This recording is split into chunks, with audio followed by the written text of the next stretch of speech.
Le réseau social est-il un outil de recrutement complémentaire ou révolutionnaire? Avant tout, c'est un outil de recrutement comme un autre. C'est-à-dire que on le considère aujourd'hui dans l'attirail d'un professionnel du recrutement comme un outil supplémentaire pour faire du sourcing, puisqu'en fait on se rend compte que de plus en plus de personnes vont googler le nom ou le prénom du recruteur ou même du candidat d'ailleurs, et vont aller voir son profil, et ça c'est un outil de réputation. Et dernier outil, c'est un outil pour aussi à la fois en amont gérer une communauté. Donc c'est là où on parle aussi d'évolution. Comment faites-vous vos propres recrutements? Comme on se prétend être des acteurs aujourd'hui du recrutement innovant en France, on ne pouvait pas évidemment décemment passer une petite offre, une petite annonce classique. Donc on est parti déjà de l'idée d'avoir une annonce un petit peu innovante avec une vidéo, et que dans cette vidéo on ne demandait pas un CV, on demandait en fait au candidat d'écrire un article.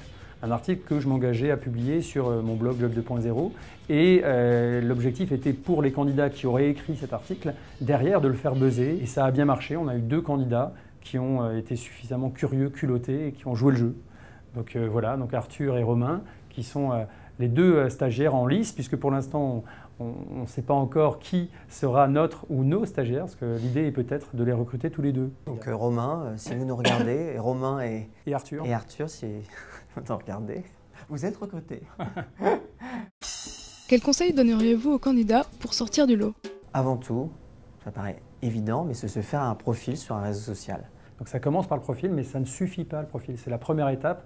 Donc l'idée c'est pour ces candidats de passer à l'action, de s'engager. Ça commence par être curieux déjà, échanger, être en veille sur mon secteur, sur mon expertise professionnelle, et engager la conversation avec d'autres experts, et du coup me faire remarquer par les recruteurs qui sont également sur ces groupes de discussion.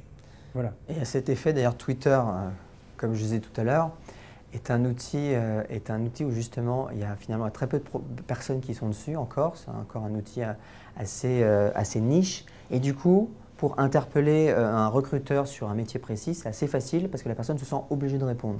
Et finalement, il aura plus de chances d'interpeller un recruteur directement en allant sur Twitter. Je pense qu'il y a une prime au culot aussi sur ces outils. Finalement, on le voit avec les jeunes, avec les moins jeunes. Ceux qui osent un petit peu se servir de l'interactivité et du relationnel que l'on peut nouer sur ces outils vont finalement provoquer les opportunités et décrocher les belles opportunités.